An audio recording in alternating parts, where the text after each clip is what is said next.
सीधे चलते हैं केंद्रीय मंत्री अनुराग ठाकुर की प्रेस कॉन्फ्रेंस। प्रधानमंत्री की यात्रा, पंजाब यात्रा में क्या चूक थी, सुनिए। ये खड़ा होता है कि कांग्रेस ने देश के 130 करोड़ की जनता के पूर्ण बहुमत से चुने हुए दुनिया के सबसे लोकप्रिय नेता की सुरक्षा में खिलवाड़ क्यों होने दिया, ये सुनियोजित क्यों था और ये षड्यंत्र किसने रचा, ये कई सवाल अब आप सबके सामने आते हैं। इस विषय से कोई जुड़ा हुआ कोई सवाल आपके पास हो तो एक मिनट आप पूछिए।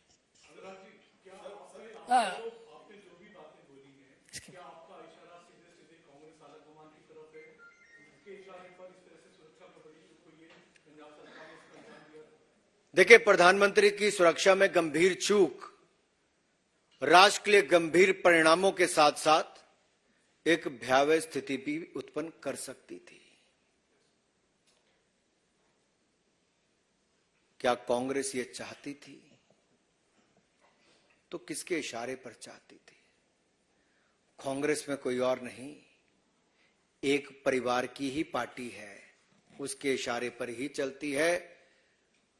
चन्नी जी बताएं, क्या यह इशारा वहीं से आ रहा था जहां पर रिपोर्टिंग सुरक्षा चूक की उस दिन की जा रही थी? मीडिया के मित्र अपने पूरा रिकॉर्ड पुराना खंगालें। प्रधानमंत्री जी कैसे पुल पर खड़े थे, चन्नी जी कैसे गायब थे, चन्नी जी किसको रिपोर्ट कर रहे थे। उन्होंने स्वयं कहा कि मैं कांग्रेस के इस परिवार के इस नेता को रिपोर्ट कर रहा था। तो ये पूरी स्क्रिप्ट प्रधानमंत्री की सुरक्षा की चूक की किसने लिखी, किसने लागू की, अब यह सवाल देश के सामने खड़ा होता है। नीरज पांडे, यह षड्यंत्र किसने रचा?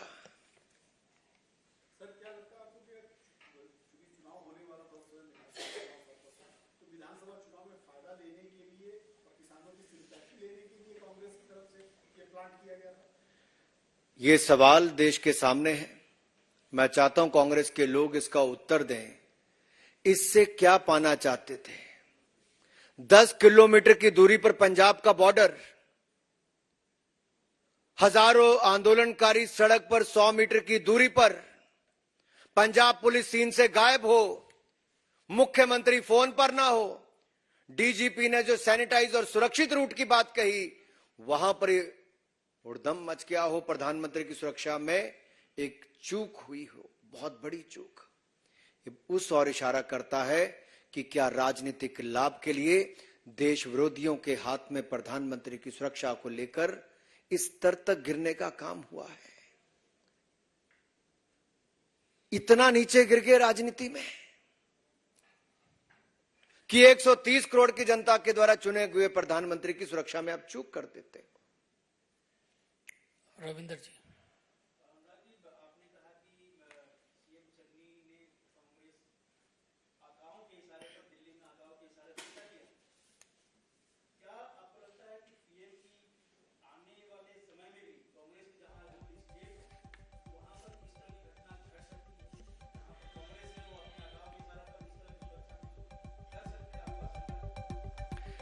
देखिए, एसपीजी एक्ट के अनुसार अगर आप देखेंगे, स्पेशल प्रोटेक्शन ग्रुप एक्ट के अनुसार, तो उसके अनुसार भी राज्य के जो अधिकारी, जो अथॉरिटीज ने, उसने इसका उल्लंघन किया है।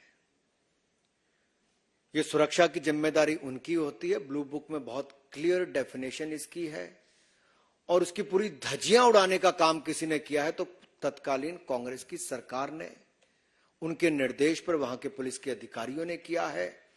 आखिरकार ये स्पेशल प्रोटेक्शन ग्रुप एक्ट जो है, ये देश की प्रधानमंत्री की सुरक्षा के लिए, वीवीआईपी की सुरक्षा के लिए है और इसके अनुसार ही राज्य को अपनी सुरक्षा देनी होती है। पंजाब में कोताही क्यों बरती गई? किसके इशारे पर यह हुआ? षड्यंत्र किसने रचा? लागू करने वाले तो सामने आ गए।